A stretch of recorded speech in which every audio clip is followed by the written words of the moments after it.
All right, so I know you are a regional bank, but I do want to go back to that news about the big banks. The increase in capital requirements, at least now, it's the proposal is half of what it originally was. But the increase overall, does that impact your business?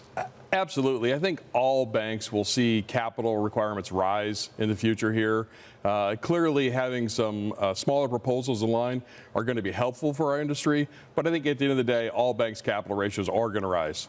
I want to talk to you about your earnings last quarter. You actually increased your provisions for credit losses by about 140%. What does that say about what you're seeing?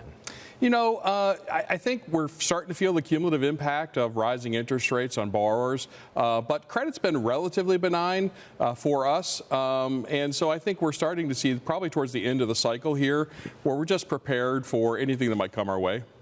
So you also raised your guidance for net interest income. It was slight. Let's be clear. It was very slight, but you actually increased it. At the same time, you said fluctuating interest rates are impacting net interest income and net interest margin. What's going on? Is it impacting your ability to loan money and make money on that, or is it impacting the amount that you have to pay out on those deposits? Well, both. You know, banks fundamentally make money based on the shape of the yield curve. A positively sloped yield curve ultimately benefits banks. And so we're seeing less inversion, as you know, today, which ultimately will be helpful for bank earnings. Old National has positioned itself in a relatively neutral position. So whether interest rates go up a little bit or they go down a little bit, we are going to be relatively neutrally impacted. So that's a good position to be in from here.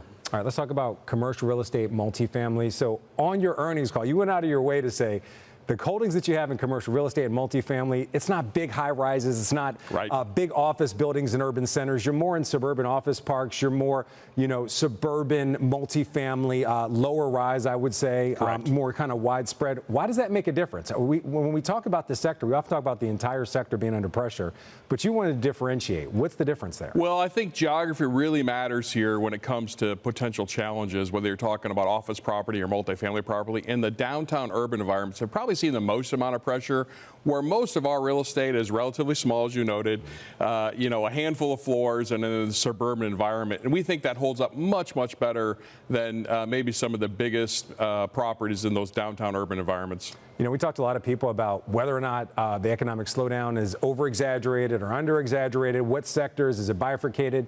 I mean, you have a really great read. You're in the Midwest. You're in urban areas. You're also in, what I'll call more rural areas, like Wisconsin and Tennessee. You actually acquired a Tennessee-based bank a couple months ago.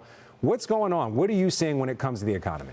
I think most of our borrowers would say they're flat to slightly down right now. So we are starting to see some slowdowns from the previous years. Now, some of those previous years were record years, but there's no doubt about it that most would say we're kind of flat to last year and maybe even slightly down. I'm going to give you a last word on one thing. When we're looking at Fed rate cuts and what that's going to do for borrowing, for lending, everything else, what are your expectations? Is this first cut, is that a meaningful cut, or is it the trend and you expect to see the benefit later on? I believe the Fed's going to start with 25 basis points and probably take, get us back to a neutral position over most of next year. So I think it'll be methodical and gradual rate cuts to get us back to somewhere around, 4 to 3%, kind of a neutral rate. And I think that's the right expexptation. But what does that do for your lending? What does that do for borrowing? Are people going to get ready to start businesses and buy cars after that first cut, or does it take longer? It's a great question. I think it's going to be gradual. I really do. I think it's going to be helpful for borrowers. Anybody that has a variable rate loan will be helped.